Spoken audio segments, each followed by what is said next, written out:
Hi, and welcome to today's session of the Natural Birth Summit. Today, we're talking about natural birth for survivors of prior trauma. And we are fortunate to have with us Melanie Keeton. Hi, Mel. Hi, thanks for Hi. having me. No, it's great to see you. Great to see you. Thank you. Melanie is a trauma-informed childbirth educator and doula in San Diego, California, and founder of Returning to Birth. Melanie believes that birth can be our greatest teacher, healer, and avenue for growth. She shares all types of birth stories on her website that answer the question, what did your birth experience teach you about yourself? Melanie and her husband Clinton have 3 girls, and one was born in a birth center and 2 at home. Okay, Melanie, we'll get started. To get into this topic, can you tell us how you define trauma? Sure, I think that's a great place to start because a lot of people can have, different ideas of what trauma means to them, and certain people can define it different ways. So I think one of the most helpful places to start is what is trauma not? And Right. trauma is the thing that happened to you. The bad thing that happened is not what trauma is. Trauma is your reaction to what happened, the nervous system's reaction to what happened. And so that's why you can have a situation where, sometimes we think of, what is a traumatic event? Something like being in a car accident, for example. 2 people can be in the same car accident and one walks away feeling, maybe a little shaken up, but otherwise fine, where the other person is completely traumatized by that and is too afraid to get in a car for weeks. Right. It's very to the same experience. It's not the experience itself, it's the nervous system's reaction to that experience. Okay. So at it that way, different things can be trauma that you may not have thought of at first. And sometimes in the kind of mental health community, trauma is talked about as big T or little t. So the big T being something, one singular large event like a car accident or an assault or a shooting or some sort of big thing that happened. But the idea of small t is smaller things that maybe happen on an ongoing basis, like neglect, childhood neglect, or sexual abuse that was ongoing. Not to say that those are smaller things than one singular big event. It's just something that's drawn out over time. It's different, Yeah. but the body reacts to that trauma through the nervous system in the same way. So there is no such thing as comparing this is worse than that, is bigger than this, is smaller than that. The body reacts to all of them in the same way.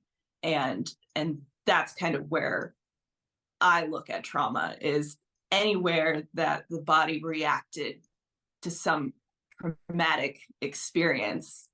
It doesn't matter what the thing was, it's how did your body react to it. And that's what I'm talking about when I'm looking at trauma. Okay, that's really helpful. And we've in the session we've called it prior trauma. So we're not talking about trauma during this birth experience. We're talking about things that have happened before the onset of labor or before pregnancy. Yeah, so in some cases, someone who's had a prior birth, maybe their prior birth was traumatic and that was the prior trauma.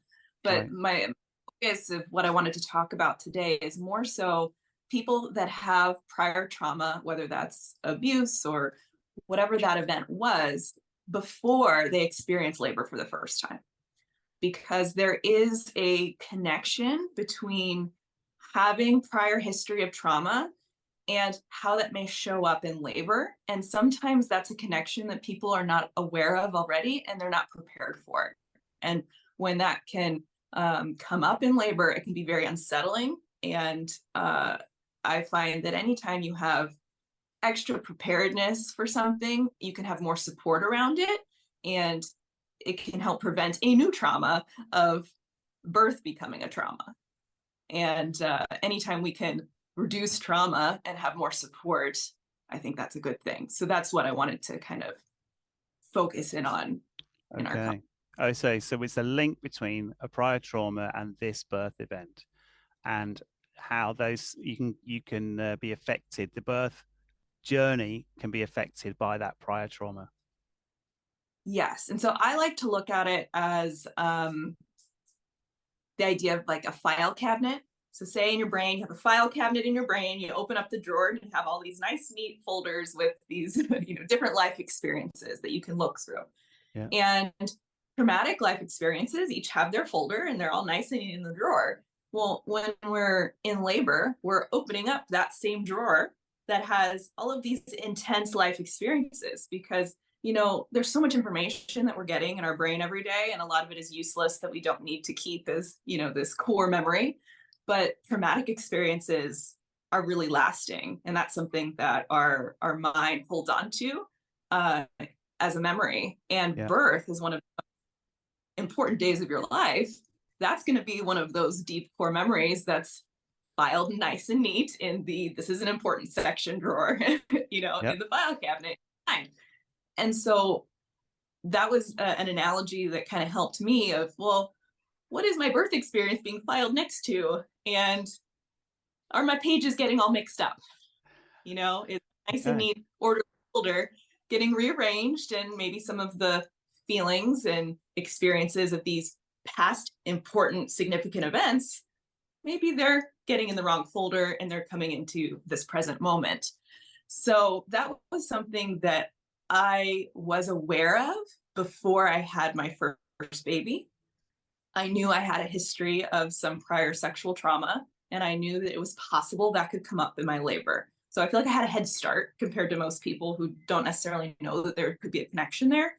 So I worked with a therapist that specialized in maternal mental health, and had a game plan. What happens if I have a flashback during labor? These are the things I was expecting.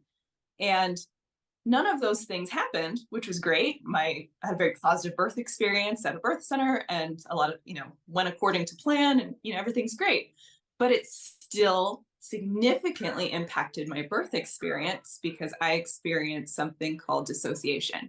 So for me, it was labor, everything's great. I'm in the zone, in labor land. I did hypnobirthing, and I was very like, in the zone. This is great. And then as soon as I delivered, it was like a light switch was hit, and I was not there.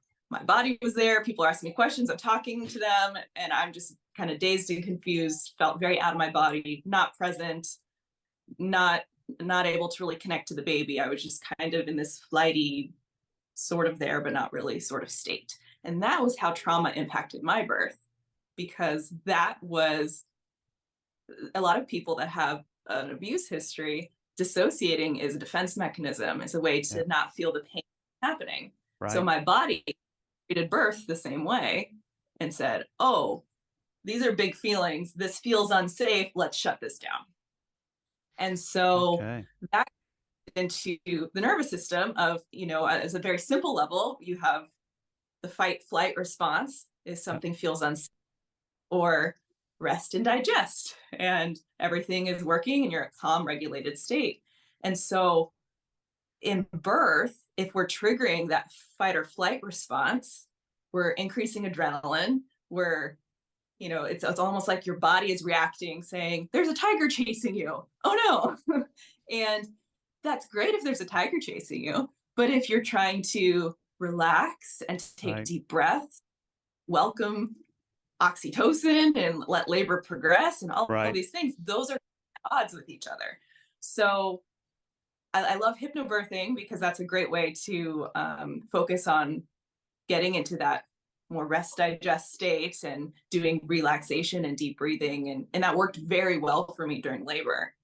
And for me, that trigger was after delivery, which I was not expecting. And sometimes trauma comes up in unexpected ways. So it's looking at how can we be prepared for that? Yeah. How can we prevent it from being a jarring, surprising experience if it happens? And then what do we do if it does? Okay. And yeah, go ahead. Sorry, I was going to say that's really interesting. And tell me, could you help us with a few more examples of the ways that prior trauma can impact the birth experience? You mentioned dissociation. What other ways are there that you're aware of? Well, think about maybe sexual abuse as an example. Unfortunately, that is very common. Some statistics say we're up to as many as 1 in 3 or 1 in 4 women have experienced sexual abuse by the time they're 18, which is a lot. It's a Uh, lot. how many of those go on to give birth? So, and that's not even looking at other types of trauma. That's just one specific type. So, say we're working with someone who has a history of sexual abuse. Sexual assault or sexual abuse usually is, some aspect of feeling I'm not in control. Someone else is overpowering me. Something is being done to me, or, you know, perhaps some level of undress, or, those sorts of things. And when you look at labor, especially the typical hospital setting, you have a lot of strangers coming in and out of the room. Right. You're partially undressed. You're being suggested to be subjected to cervical checks and someone touching you in a very intimate way that you may or may not want to be happening. Some people feel very comfortable saying no and declining those. Some feel coerced and feel like they can't say no. So now you're being touched in a way that you're not okay with by a stranger, with other people in the room that you don't know. Like, see how these are very similar? Right. If you're in that position of these are the things that are happening, of course, some of the feelings that may be coming up and the body reactions that may be coming up are the same as what happened during that assault. And you can't just use your brain to say, oh, but I'm fine now. This is birth. I'm happy. Brain body connection doesn't always compute. So the Right. body Okay. acting like the tiger's chasing us and, um, that can't just turn off. So we have to kind of look at, okay, if we're being activated in labor in that way, how can we quiet that? How can we quiet that noise? How can we downregulate back to that calm state? And a lot of the things that can help in labor are things that you can practice in pregnancy to be used to them. So I think pregnancy and birth is some of the ways that we can be probably most in our body out of anything. It's such a physical experience, and if that's being really in your body is something that you're not used to from maybe dissociation, or you're just not very connected to your own body, labor can feel really jarring. Labor can be very intense. And so if that is something you're not used to, it can feel like labor is something being done to you as opposed to something your body is doing. Right. So some of the things that can help during pregnancy is in preparing for labor is to do small doses of body work, of getting used to connecting and feeling what it feels like to have physical sensations in your body. Things like prenatal yoga is great because it's movement in your body. You're checking in with your breath. It's feeling what is happening in your body. Yeah. Chiropractic care, acupuncture, massage, even gentle forms of breath work. These are all things that are things you can practice during pregnancy. They're connecting to your body. How does this feel? How does it feel for me to be aware of how something is feeling physically, emotionally, and just bringing awareness. And the more you're doing these things as a practice in pregnancy, the more you can draw on those abilities in labor and remind yourself that labor is not something being done to you. It is Right. you, and you can feel in your body that this is happening. And these labor sensations become, oh yeah, this is the same breathing I was doing when I was in my yoga class, or this is the same massage my partner, my doula, is giving me that I did before. And it's making sensations in your body feel safe. That's Okay. really the most, creating safety.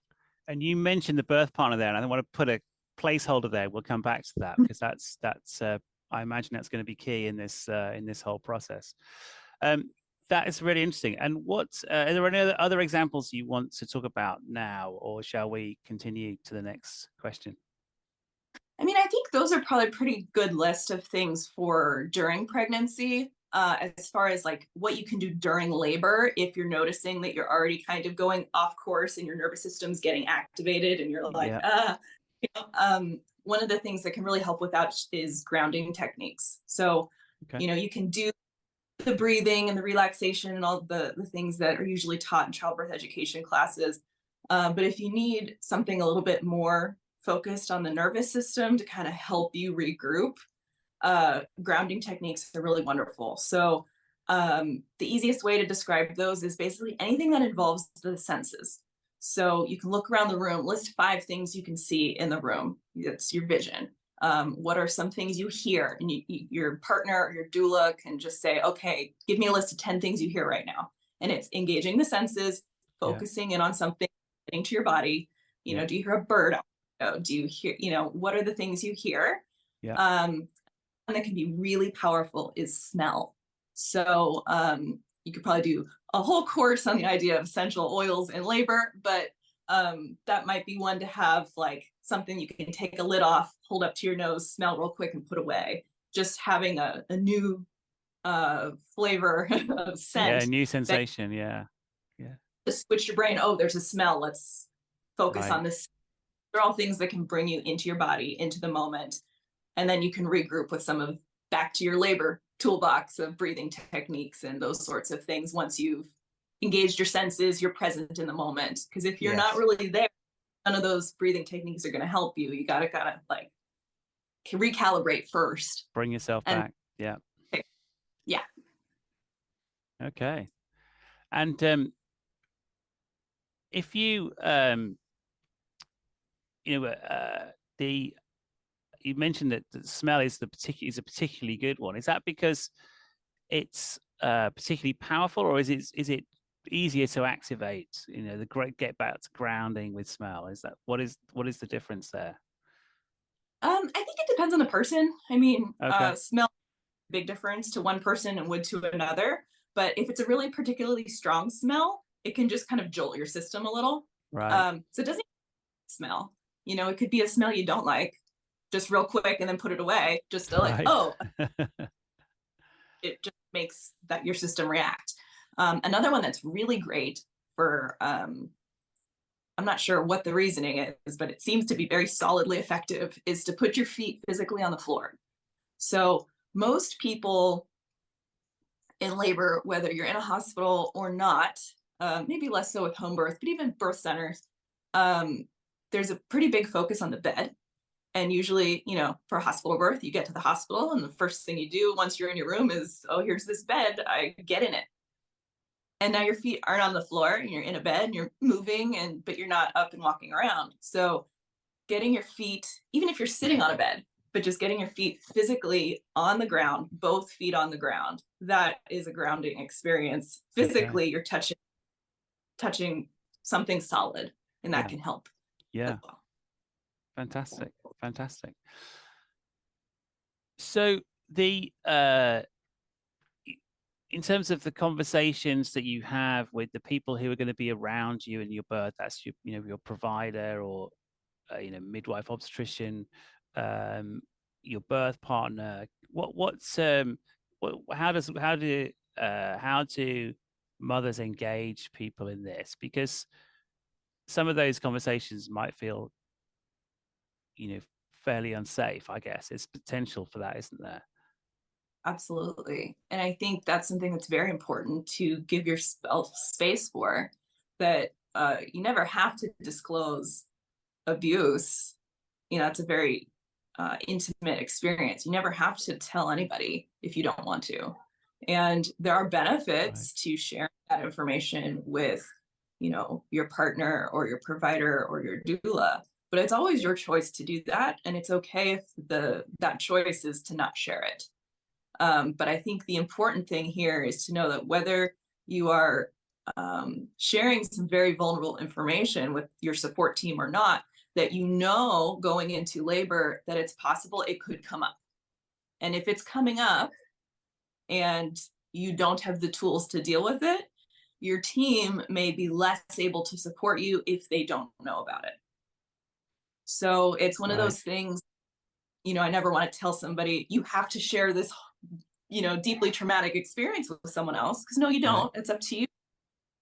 But if you are in, if you have created a support team of a partner, of a doula, of a midwife, of an OB, whoever that team is for you, if that is a team that you feel safe with, then they may be best able to support you to continue to feel safe in labor if they know about this and are trauma informed and know how to interact with you. So one of the things that I created is a template letter of a notification to your provider to let them know that you have some sort of trauma history. Okay. So sometimes verbal conversation about that can feel too much, and you still maybe want them to know about it, but you don't really want to talk about it. So having a letter that's not telling all sorts of, intimate details, but just, hey, I have a history of trauma. It may impact my labor in this way. These are some choices I'm expecting to make. Is this going to be a problem? Please keep this letter in my file. You can adjust it as needed, but sometimes just having something written, I don't want to discuss this letter, I just want you to have this information, the Yes. end. And that's something that I'll make available to everyone who's listening. If Okay. that would So be there's a notifying those partners that there is prior trauma. So that's a good start, I think, is what you're saying, isn't it? And that you don't have to share everything. It's not that you have to, you're going to be required in some way to share everything. But you're just noting, and then they will know if they see behavior that they're wondering what that is, and that can be part of the context they've got, isn't it? exactly, yeah. And Yeah. because if they know that that's something that could maybe come up, they might be more readily prepared to suggest things like, hey, let's get your feet on the floor if they're trauma Right. informed. Maybe try this different breathing technique. Let's, get up and walk around and change your scenery and get your senses engaged, and they might be able to suggest some of those things sooner if they know that that's what's going on instead of guessing. Yes. Now, some of the things you talked about in terms of grounding, those are techniques that are good for any mother to have in labor. Absolutely. And so they're not a signal on themselves, are they? That you're someone with a trauma history. Are there any things that you do suggest that mothers should do or could do that might suggest a trauma history to a provider or a caregiver? What do you mean? What are things that they Well, may do that would suggest they have that history without saying so? yeah, I think um, I was trying to explore the difference between techniques that are just good practice in any birth, in any situation, but are particularly helpful for people with prior trauma, Oh. and anything that's outside the scope of what is normally advised or recommended as a something to do that helps you in labor. I mean, a lot of the general coping techniques that are taught in birth education classes, like certain hip squeezes or breathing techniques, or those sorts of things, those are helpful for everyone. Yeah. um, I don't necessarily think that there's one that's particularly helpful if you have a trauma history, but Okay. I will say some of those general coping skills may feel less effective in labor if you're having that fight or flight response in labor. Yeah. It's, you have your toolbox of all these things you've learned, you're ready to be in labor, you're ready to like do all the breathing and do the relaxation visualizations, and you're doing it and none of it's working at all. Mm. That would be a sign to maybe check in with the nervous system of, are we in this fight or flight response? Because, positive birth affirmations are not going to get you out of that response. That's where we need to do more Right. specialized grounding techniques and smells and touch and make sure that you're feeling in your body, and then regroup. Now go back to the, affirmations and the visualizations and the normal birth toolbox stuff. And then it may start working much better for you. Okay. Okay, that's helpful. And in terms of birth partners, is there the things that you can expand on in terms of how birth partners can help support a mother in labor who's got prior trauma? I think one of the biggest things is just creating a sense of safety. So if your partner is someone that you feel safe with, having them there and holding space for you just with their presence can make the whole experience also feel more safe. If your partner is someone that you don't feel safe with for any reason, that can do the opposite. So that's kind of where it comes in, is what is the relationship of the people in the room with you? Are you planning to have just your partner? Are you having a partner and a doula? Are you having a mother-in-law that you maybe don't get along with very well? Is that something that's going to trigger the fight or flight stress response, or is that going to help you be in a relaxed state? Having people in the room that you feel safe with is really important, because a lot of this, having a history of trauma, when we're bringing that into our birth space, it's, we're trying to get rid of this feeling of not being in control. And that's really hard for labor, because we don't know when labor is going to start or how a contraction is going to feel. There's a lot of things that are not in our, and in these past traumatic experiences, a lot of that probably felt out of control as well. So we have this, additional connecting piece. So you may not be able to control everything in birth, but we can control certain aspects. We can control who's in the room. You can control your environment. And sometimes it's just controlling the things you can help create that feeling of safety, where unexpected things can come up. You can notice them and then move on to the next thing, as opposed to all of this feels out of control and this is happening to me. That's what we're trying to avoid that. Yeah. And if you have that safety from your team, your provider, your spouse or partner, whoever is there in the room with you, just their physical presence can help the room feel more safe. So it's really important to be cautious of who are you inviting into that space, because it can really make a huge difference. Yeah, absolutely. Absolutely.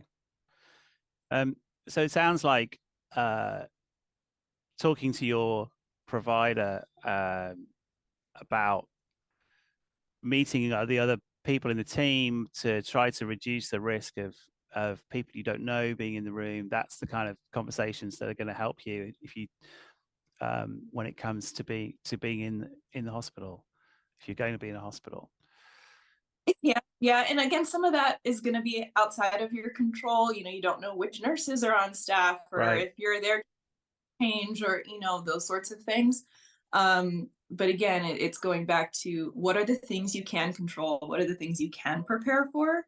And if those are all looked at in a sense of what makes me feel safe, then all of those other things are going to be more minimal. So sometimes just having things with you, like for the hospital birth, as an example, having a blanket from your own bed, or bringing your own personal pillow from home.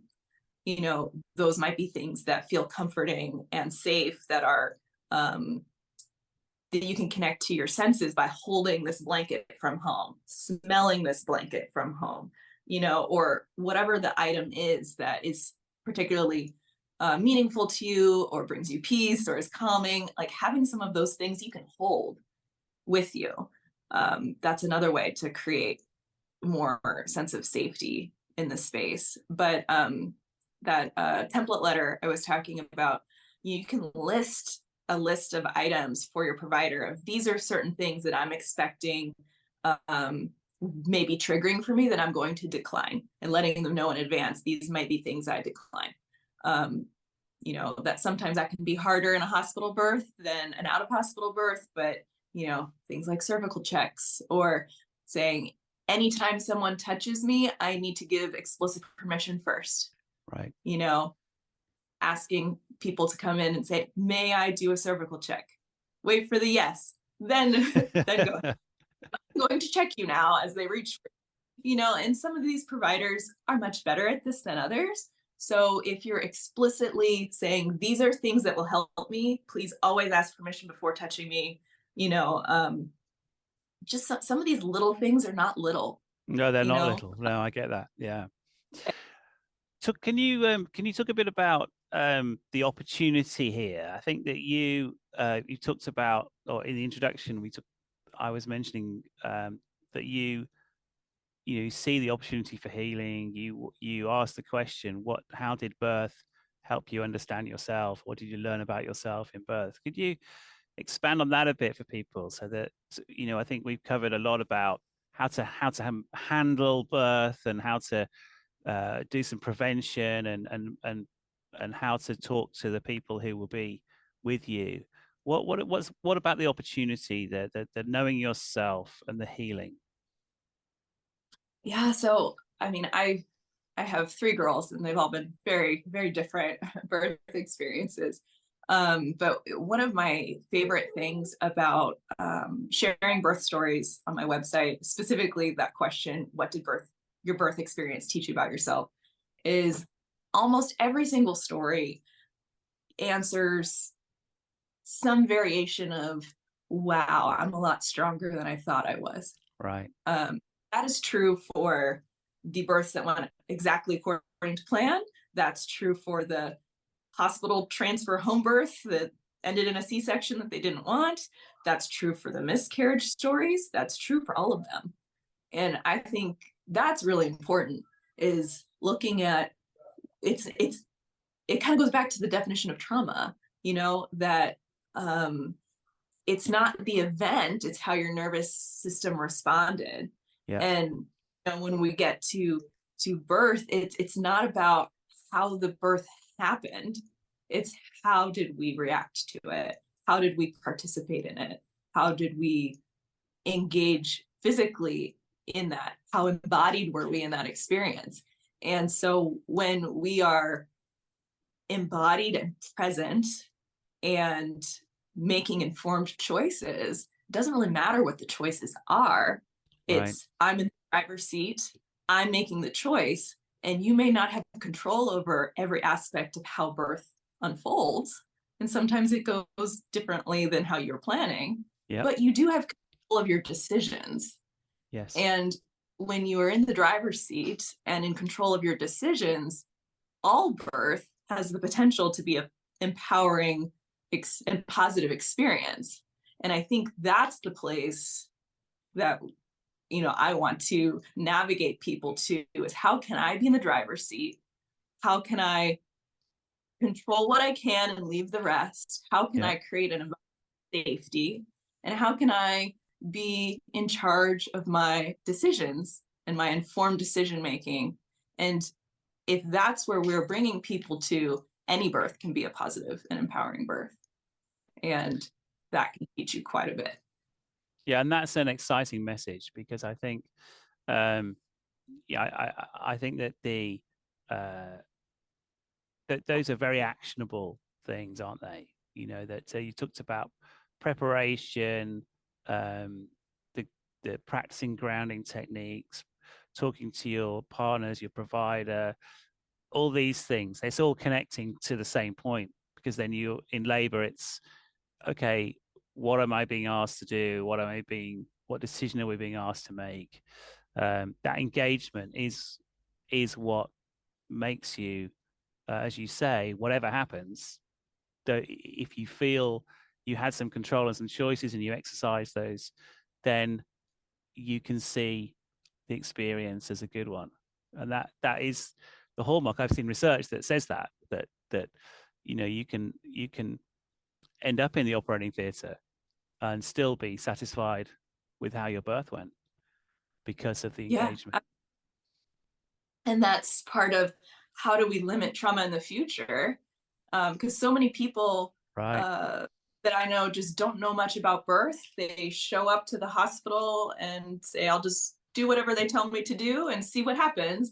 And a lot of them are walking out where birth itself was a very traumatic experience for them.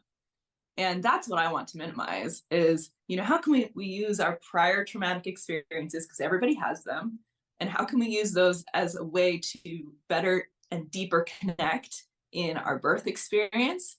And Yeah. how can we allow that to teach us and heal us and, be empowered to make our own choices and decisions that we feel good about? And that's something that you're going to walk out with you of, wow, you know, I'm strong, I am capable, and now you can Right. go into the, I can conquer anything, and Yeah. that's more of. And your uh, birth partner, whoever that is, they see you differently. They Oh, see the absolutely. strength in you, and you also then have the best start with your new enlarged family. You're in a better place, aren't you, to connect and bond with your newborn, and to make the transition into motherhood. Yeah, and that's another huge piece. So, like for my experience, the dissociation I experienced in my first birth experience, that definitely snowballed pretty quickly into postpartum depression. I was not able to connect with the baby for months. That was a very slow process. I just Yeah. felt so disconnected. And so, if we are, you know, limiting creating new traumatic experiences in birth and sitting in that driver's seat of, empowerment, you're bringing that into your parenting, you're bringing that into your relationship, you're bringing that everywhere with you. And, my comparing my second and third to my first, that bonding experience was so different and such an easier postpartum experience because I wasn't recovering from just physically birth, but trauma as well, Yeah. and Yeah. it, going into the postpartum period is hard enough. Let's not add in this suitcase we're dragging with us of all these, Yeah. put some of it down and take a step forward. Yeah, yeah, that's fantastic. Okay. This has been really, really a wonderful discussion. Thank you so much. I just wanted um, for mothers that want to take a next step to find out more, to what can you suggest that mothers do if they want to follow this up? A few recommendations. One would be if you'd like to learn more about some of the nervous system stuff we briefly talked about. I would Yeah. look into polyvagal theory. Is very interesting. A great book I would recommend is The Body Keeps Score, talking about how we store Okay. traumatic experiences in our body. Um, Another one that's great, that's more birth focused, is When Survivors Give Birth. That's a book that Penny Simkin worked on that is excellent. A lot of great information there too. I also have a mini ebook I put together called Trauma Informed Childbirth, which I will make available to everybody who is viewing, if that's something that you're interested in, as well as that template letter I was talking about that you can use and tweak however you need to if you'd like to have a written disclosure to your provider, letting them know about any sort of traumatic history you may have and how that may impact your birth. That is a template letter that you can use to put that together. And those are both available on my website. I'm at returningtobirth.com. You can go to that website, returningtobirth.com/sign up, and get access to those items if that's helpful to you. And I'm also on Instagram at Returning to Birth. So if you have questions or any issues with accessing those, feel free to send me a message, and I'm happy to help. That's fantastic. It's really, really great. And do you, in your practice yourself, do you do any work remotely, or is it all in person? In person and remote as well. So I'm in the middle of updating my offerings section on my website. So we'll see if it's up in time. But if not, send me uh, a direct message on Instagram if that's something you're interested in talking with me more, and we can set up a conversation to chat more about your needs. But yes, I meet with people here in person in San Diego as well as anywhere in the world through Zoom. So fantastic. This has been really great. Thank you, Melanie. And just to remind you, your Instagram handle again was returning to birth. just returning to birth. Okay, fantastic. Thank you so much. It's been an absolute pleasure and hugely informative, and really some great things, and the resources that and the next steps you've offered have been fantastic. So really appreciate your time. Thank you.